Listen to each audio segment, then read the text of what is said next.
Every world-class codebreaker has tried to read this book, and every single one of them has failed. But what they found hidden in the margins suggests it was never meant to be read by human eyes. For over a century, the Voynich Manuscript has been the Everest of cryptography. It has defeated the greatest minds of the world wars, outsmarted the most powerful supercomputers of the Cold War, and even now, as artificial intelligence deciphers ancient lost languages, this one book remains silent. But here is the part that keeps the CIA up at night. It is not that the book is empty. It is that the book follows the rules of language more perfectly than any language we actually speak. You see, if the Voynich was just a hoax, it would be easy to prove. If it was just random gibberish, our math would have caught it decades ago. Instead, what we have is a 600-year-old mystery that seems to have been designed by something or someone who understood the mathematics of information long before humans even had a word for it. And now, some intelligence experts are beginning to realize that the code might not be a lock, but a warning. In 1912, a Polish-American rare book dealer named Wilfred Voynich found a chest in a Jesuit college in Italy. Inside was a manuscript that looked like it belonged in a different dimension. It had 240 pages of strange botany, astronomical diagrams that don't match our sky, and rows of mysterious women in green liquid. But it was the text that was the problem. It wasn't just a secret code. It was a completely unknown writing system. This is the part nobody talks about. The letters aren't just shapes. They are organized into words that follow a linguistic phenomenon known as Zipf's law. In any natural language, like English or Chinese, the most frequent word occurs twice as often as the second most frequent, 3 times as often as the third, and so on. It is a signature of human intelligence. The Voynich Manuscript follows Zipf's law perfectly. It has the structure of a language, the soul of a language, but it lacks a single decipherable word. During World War II, the legendary Alan Turing and his team at Bletchley Park were tasked with breaking the Nazi Enigma code. They succeeded and saved millions of lives. But when some of those same elite codebreakers turned their attention to the Voynich Manuscript in their spare time, they were met with a wall of silence. They found that the manuscript wasn't using any known cipher of the 15th century. It wasn't a simple substitution. It wasn't a polyalphabetic shift. It was something else entirely. Now this changes everything. If it isn't a code and it isn't a hoax, what is it? The CIA's interest peaked during the Cold War. They weren't just curious about history.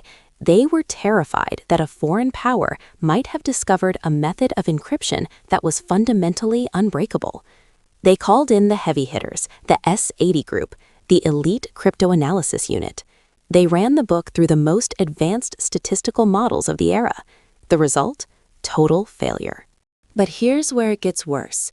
As we moved into the digital age, we thought AI would finally crack the nut. In 2018, researchers used neural networks to try and identify the base language.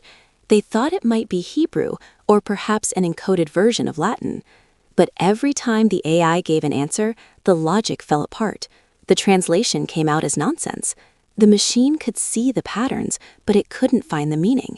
It was as if the book was mocking our digital intelligence. And that's when a terrifying new theory emerged. What if the Voynich Manuscript isn't meant to be read linearly? What if the code is actually a 3-dimensional mapping of information? Some researchers noticed that the drawings of plants aren't just strange, they are chimeras. They are parts of different plants stitched together. In the same way, the text might be a synthetic language, a code designed to hold information that the human brain isn't naturally wired to process. This is the part that truly terrifies the intelligence community, the possibility that the manuscript is a manual for a technology or a philosophy that predates our modern understanding by centuries. But wait, it gets even more unsettling. When carbon dating was performed, it confirmed the vellum dates back to the early 1400s. There was no room for it to be a modern forgery. However, the margins of the book contain faint, almost invisible microscopic marks. These aren't letters, they are pinpricks.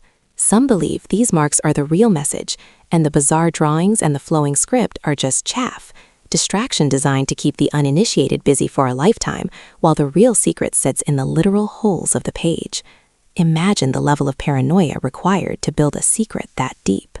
If someone in the 15th century had the power to create a code that the combined mind of the CIA, the NSA, and modern AI cannot break, what else did they know? The fear isn't just about the book itself. It's about the realization that our mastery of information is far more fragile than we think. We believe we live in an era of total surveillance, where everything is searchable. But the Voynich Manuscript is a 240-page reminder that some secrets are not just hidden. They are protected by a wall of logic we don't even have the tools to climb yet. Economics, power, and war are all built on the control of information. If the Voynich represents a form of dark cryptography that we still don't understand, it means there is a gap in our armor. It means there is a way to hide things in plain sight that no amount of processing power can uncover.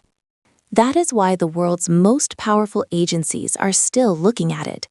They aren't looking for a treasure map. They are looking for the method.